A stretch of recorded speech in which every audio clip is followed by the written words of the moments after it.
Restoration period அப்படிங்கிறது English லிட்ரேச்சரை பொறுத்த மட்டும் ரொம்ப ஒரு இம்பார்ட்டண்டான டாபிக். சோஷியல் ஹிஸ்ட்ரி ஆஃப் இங்கிலாண்டில் த ரெஸ்டரேஷன் அப்படிங்கிற டாப்பிக்கை தான் நம்ம இந்த வீடியோவில் பார்க்க போகிறோம். Welcome to the video. இது யூடியூப் சூப்பர் மார்க்கெட் வழங்கும் the social history of England series. Okay, ரெஸ்டரேஷன்னா என்ன, இந்த பீரியடோட சிக்னிஃபிகன்ஸ் இங்கிலீஷ் லிட்ரேச்சருக்கு எந்த அளவுக்கு முக்கியமானது, இதனோட சோஷியல் ஹிஸ்ட்ரி என்ன, இதெல்லாம் தான் இந்த வீடியோவில் பார்க்க போகிறோம். வாங்க வீடியோக்குள்ளே போகலாம். Restoration, restoring. என்னதை ரீஸ்டோர் பண்ணுறாங்க, திருப்பி என்னதை அரியணை ஏற்றுனாங்க. சார்லஸ் ஒன்றாம் மன்னர் 1649 கொல்லப்படுறார் பியூரிட்டன்ஸால். அவர் கொல்லப்பட்டதுனால அவருடைய மகனான சார்லஸ் இரண்டாம் மன்னர் என்ன பண்ணுறாருன்னா தப்பிச்சு ஓடிடுறாரு ஃப்ரான்ஸுக்கு.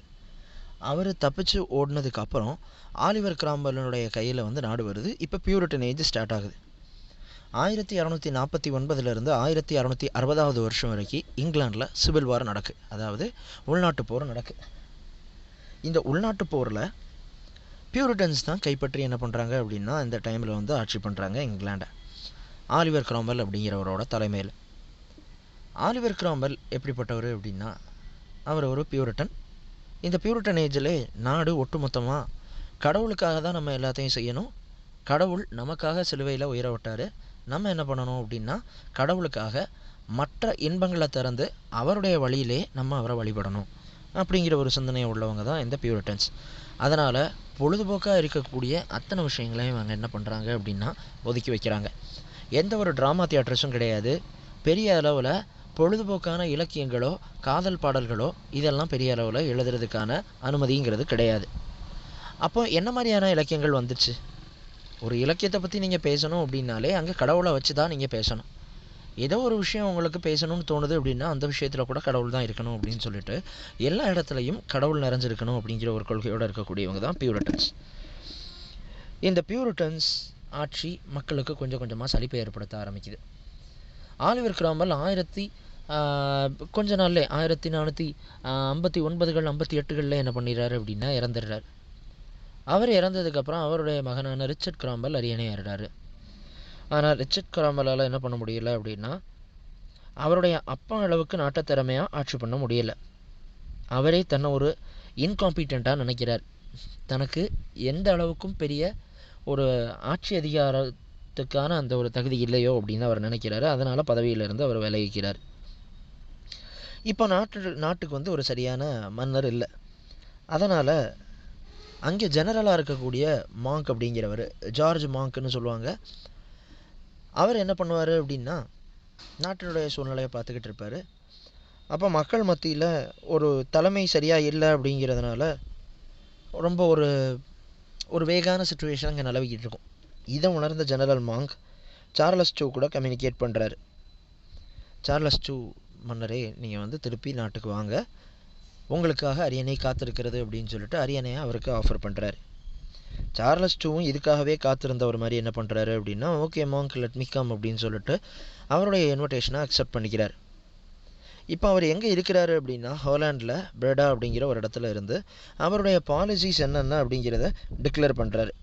நான் அரியணைக்கு வரேன், இந்த விஷயங்களெல்லாம் பார்லிமெண்ட் அக்செப்ட் பண்ணணும் அப்படின்னு சொல்லிட்டு என்ன பண்ணுறாரு அப்படின்னா சில விஷயங்களை பண்ணுறதுக்கான ஒரு வில்லிங்னஸ் தெரிவிக்கிறார். அதில் முதல் விஷயம் என்ன அப்படின்னா சார்லஸ் ஒன்று அந்த மன்னர் கொல்லப்பட்டதுக்கு யாரெல்லாம் முக்கியமான காரணமாக இருந்தாங்களோ அவங்க எல்லாத்தையும் வாழ்க்கை முழுக்க சிறையில் தான் வச்சுருக்கணும். அது தவிர்த்து சிவில் வாரில் இருக்கக்கூடியவங்களெல்லாம் என்ன பண்ணி விட்டுடலாம் அப்படின்னா மன்னிச்சு விட்டுடலாம். இங்கே ரெஜிசைடு அப்படிங்கிற ஒரு வார்த்தையை நீங்கள் பார்க்குறீங்க. ரெஜிசைடு அப்படின்னா என்ன அர்த்தம் அப்படின்னா ஒரு மன்னனையே கொல்லக்கூடிய அளவுக்கு சதி திட்டம் தீட்டி அதை செயல்படுத்தக்கூடியவங்களை தான் ரெஜிசைட்ஸ் அப்படின்னு சொல்லுவாங்க. அப்போ யாரெல்லாம் ரெஜிசைட்ஸ்ன்னு பார்லிமெண்ட்டால் குறிப்பிடப்பட்டாங்களோ அவங்க எல்லாரையும் என்ன பண்ணணும் அப்படின்னா மன்னிப்பே வழங்காமல் ஜெயிலையே வச்சுருக்கணும். மீதி எல்லா போராட்டக்காரர்களையும் என்ன பண்ணிக்கலாம், விடுதலை பண்ணிக்கலாம். அதுக்கப்புறம் ராயலிஸ்ட். இந்த ராயலிஸ்ட்னால் யார் அப்படின்னா சார்லஸ் ஒன்னுடைய அரசவையில் அவருக்கு பயங்கரமாக சப்போர்ட்டாக இருந்த எல்லாரையும் என்ன சொன்னாங்க அப்படின்னா ராயலிஸ்ட்னு சொன்னாங்க. ஆலிவர் கிராம்பல் ஆட்சிக்கு வந்ததுக்கப்புறம் இந்த ராயலிஸ்ட் கிட்ட இருந்த நிலபுலன்களை எல்லாம் என்ன பண்ணிக்கிறாரு அப்படின்னா எடுத்துக்கிறாரு ஆலிவர் கிராம்பல், ஒரு பனிஷ்மெண்ட் மாதிரி. இப்போ சார்லஸ் ரெண்டாம் மன்னர் அரியணை ஏறும்போது என்ன சொல்கிறாரு அப்படின்னா ராயலிஸ்ட்டுக்கிட்ட இருந்து எடுக்கப்பட்ட இடங்களை எல்லாத்தையும் திருப்பி ராயலிஸ்ட்டுக்கிட்டேயே கொடுக்கணும் அப்படின்னு சொல்லிட்டு ஒரு விஷயத்த சொல்கிறாரு. அது மட்டும் இல்லாமல் ஜெனரல் மாங்கோட ஆர்மியில் இருக்கக்கூடிய அத்தனை சோல்ஜர்ஸுக்கும் என்ன பண்ணணும், சம்பள பாக்கி இருந்தது அப்படின்னா அதை எல்லாத்தையும் செட்டில் பண்ணணும். இது எல்லாம் அங்கே நிலவரத்தை சாதாரணமாக்குறதுக்காக என்ன பண்ணுறாரு அப்படின்னா இந்த மாதிரியான விஷயங்கள் எல்லாம் கடைபிடிக்கிறாரு சார்லஸ் இரண்டாம் மன்னர். அதுக்கப்புறம் மதம் சம்மந்தப்பட்ட பிரச்சனைகள் எல்லாத்தையும் பார்லிமெண்ட்டே பார்த்துக்கட்டும்ப்பா, நம்ம அந்த விஷயத்துலலாம் தலையிட போகிறதில்ல அப்படின்னு சொல்லிட்டு சார்லஸ் டூ அந்த விஷயத்துலேருந்து ஒதுங்கிக்கிறார். இதை எல்லாத்தையுமே கன்வென்ஷன் பார்லிமெண்ட் ஒத்துக்குது. கன்வென்ஷன் பார்லிமெண்ட்னா என்னங்கிறத நம்ம இந்த வீடியோவில் போக போக பார்க்கலாம், அல்லது நெக்ஸ்ட் வீடியோலையே பார்க்கலாம். இப்போ மாங்க் ஓகே, எல்லா விஷயமே ஓகே, எங்களுக்கு சார்ல்ஸ் டூ நம்ம பதவி ஏற்றா மட்டும் போதும் அப்படிங்கிற ஒரு சூழ்நிலை வந்ததுக்கப்புறம் என்ன பண்ணுறாங்க அப்படின்னா ஜெனரல் மாங்க் ஒரு படையவே ஹோலாண்டுக்கு அனுப்பி வைக்கிறார். ஏன்னா மன்னரை நம்ம சும்மா ஃபோன் பண்ணிவிட்டு நீங்கள் வந்துடுங்க, வந்து பதவி ஏற்றுக்கங்க அப்படின்னு சொல்ல முடியாது. அதுக்கான ஒரு அரசு மரியாதையெல்லாம் கொடுக்கணும் இல்லையா? அதனால் ஒரு பெரிய படையை என்ன பண்ணுறாரு அப்படின்னா அனுப்பி வைக்கிறாரு ஹோலாண்டுக்கு. அங்கே போய் சார்லஸ் டூவை என்ன பண்ணுறாங்க அப்படின்னா சார்ல்ஸ் டூவை திருப்பி இங்கிலாந்துக்கு கொண்டு வரதுக்கான எல்லா நடவடிக்கையும் எடுத்து நல்லா தடபுடலாக பெரிய இதெல்லாம் வச்சு கோலாகலமாக என்ன பண்ணுறாரு சார்ல்ஸ் டூ 29 மே 1660 வருஷம் என்ன பண்ணுறாரு, அரியணை ஏறுறாரு. இது எல்லாம் ஒட்டுமொத்த மக்கள் எல்லாருக்குமே ஓரளவுக்கு சந்தோஷம்தான். ஏன்னா இவ்வளோ நாள் அவங்களுக்கு பொழுதுபோக்கு அப்படிங்கிற ஒரு விஷயமே தடை செய்யப்பட்டிருந்துச்சு.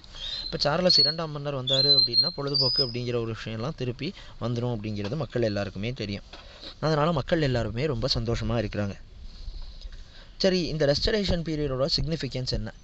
ஆங்கில இலக்கியத்தை பொறுத்த மட்டும் இந்த ரெஸ்டரேஷன் பீரியட் அப்படிங்கிறது முக்கியமானதுன்னு நம்ம பார்த்தோம். அது மட்டும் இல்லாமல் இங்கிலாண்டினுடைய வரலாறில் இந்த ரெஸ்டரேஷன் பீரியட் மறக்க முடியாத, அதே நேரத்தில் ஒரு மறுக்க முடியாத ஒரு மாற்றத்திற்கு கொண்டு போச்சு அப்படின்னு சொல்லலாம். இந்த சார்லஸ் டூ அப்படிங்கிற மன்னர் ஒரு ஸ்டூவர்ட் டைனாசிட்டியை சேர்ந்தவர். அது என்ன ஸ்டூவர்ட் டைனாசிட்டி அப்படின்னா குவீன் எலிசபெத் முதலாம் எலிசபெத் வரைக்கும் உள்ள மன்னர்களை நம்ம என்ன சொல்லுவோம் அப்படின்னா டியூடர் டைனாசிட்டி அப்படின்னு சொல்லுவோம்.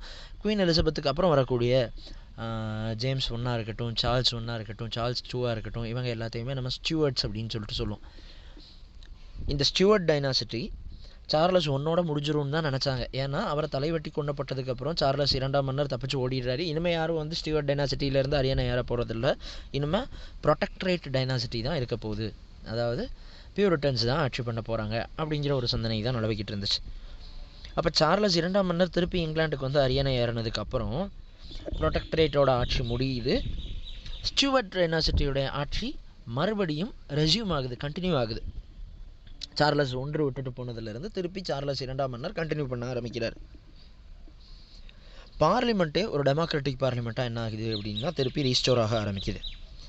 ஏன்னா பியூரிட்டனோட ஏஜில் அந்த ஏஜை காமன்வெல்த் பீரியடுன்னு சொல்லுவாங்க. அந்த 1649 1660 வரைக்கும் உள்ள பீரியடை காமன்வெல்த் பீரியடுன்னு சொல்லுவாங்க.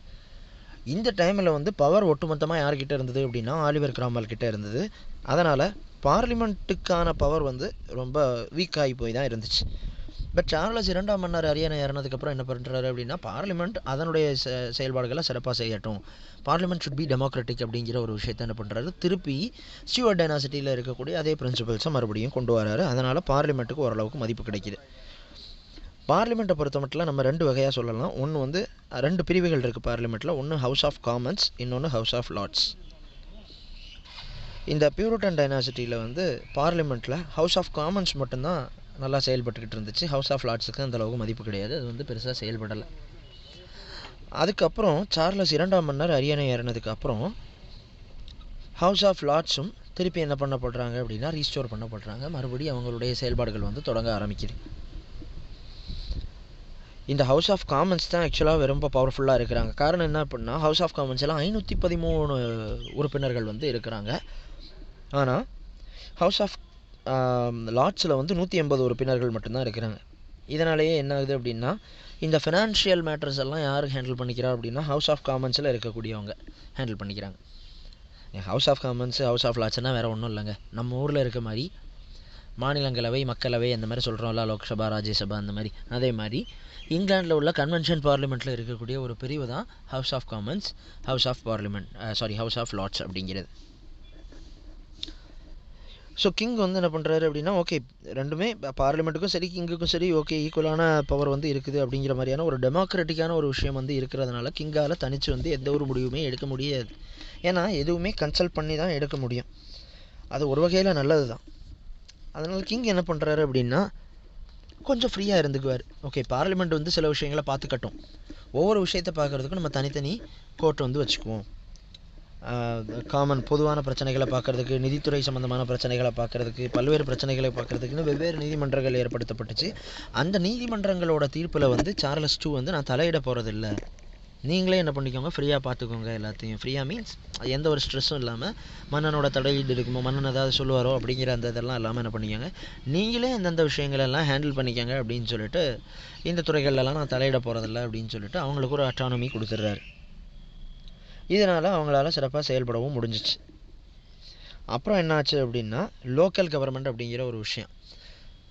இந்த ஸ்டூவர்ட் டைனாசிட்டியில் ஒரு விஷயம் என்ன அப்படின்னா, ஜஸ்டிசஸ் ஆஃப் பீஸ் அப்படிங்கிற ஒரு விஷயத்தை இன்ட்ரடியூஸ் பண்ணியிருப்பாங்க. அது என்ன ஜஸ்டிசஸ் ஆஃப் பீஸ் அப்படின்னா, நம்ம ஊரில் நாட்டாமை மாதிரி ஒரு 18 பட்டிக்குள்ளே ஒரு நாட்டாமை வச்சுருப்பாங்க. அந்த ஊரில் ஏதாவது ஒரு பிரச்சனை அப்படின்னா அங்கே நாட்டாமை தீர்ப்பு சொன்னால் அவர் என்ன தீர்ப்பு சொல்கிறாரோ அந்த தீர்ப்பை பொறுத்து தான் மக்கள் வந்து கட்டுப்பட்டு நடக்கணும். இவங்களுக்கு கோர்ட்டு, சுப்ரீம் கோர்ட்டு, ஹைகோர்ட்டு இந்த மாதிரிலாம் எதுவுமே கிடையாது. அதனால் அந்த ஊர்களுக்குள்ள பிரச்சனையை அவங்களாலே பார்த்துக்க முடிஞ்சுது. இதே மாதிரி என்ன பண்ணுறாங்க அப்படின்னா, இவங்க ஜஸ்டிசஸ் ஆஃப் பீஸ்ன்னு சொல்லிவிட்டு ஒவ்வொரு லோக்கல் ஏரியாவுக்கும் ஒவ்வொரு லெஃப்டினன்ட்ஸ் அப்பாயின்மெண்ட் பண்ணி அவங்களே பிரச்சனையை பார்த்துக்கட்டும் அப்படின்னு சொல்லிட்டு ஃப்ரீயாக விட்டுடுறாங்க. இதனால் மன்னனுக்கு பெரிய ஒரு பேர்டன் குறையுது. உட்காந்து ஒவ்வொரு கேஸாக ஆராய்ச்சி பண்ணி இதுக்கு இதான் தீர்ப்பு, இதுக்கு தான் தீர்ப்புன்னு சொல்லிட்டு எல்லா வேலையும் தான் மேலேயே போட்டுக்கணும்னு அவசியம் இல்லை. தனக்கிட்ட இருக்கக்கூடிய பவரை வந்து ஸ்ப்ளிட் பண்ணி எல்லாருக்கும் கொடுக்குறாரு. இதனால் ஆட்சியும் ஓரளவுக்கு நல்லாவே போச்சு அப்படின்னு சொல்லிட்டு சொல்லலாம். இந்த வீடியோவோட கண்டினியூவேஷன் சார்லஸ் 2க்கு இரண்டாம் சார்லஸ் மன்னனுக்கு பார்லிமெண்ட் கூட எந்த அளவுக்கு ஒரு தொடர்பு இருந்துச்சு அப்படிங்கிறத நம்ம அடுத்த வீடியோவில் பார்க்கலாம். மறக்காமல் நம்ம சேனலை சப்ஸ்கிரைப் பண்ணிக்கோங்க, உங்கள் ஃப்ரெண்ட்ஸுக்கும் ஷேர் பண்ணுங்கள். நன்றி.